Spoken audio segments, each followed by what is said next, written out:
Merhaba arkadaşlar, yepyeni haberlerle karşınızdayız.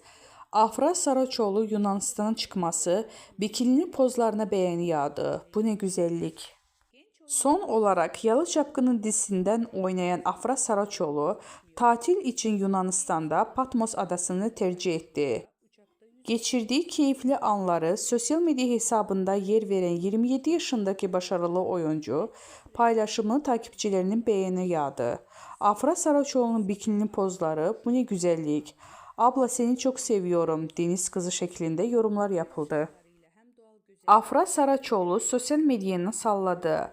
Instagram'da 10 milyon 200 bin milyon takipçisi olan güzel yıldız, güneşin ve denizin tadını çıkardığı anları sevenlerin beğenisine sundu.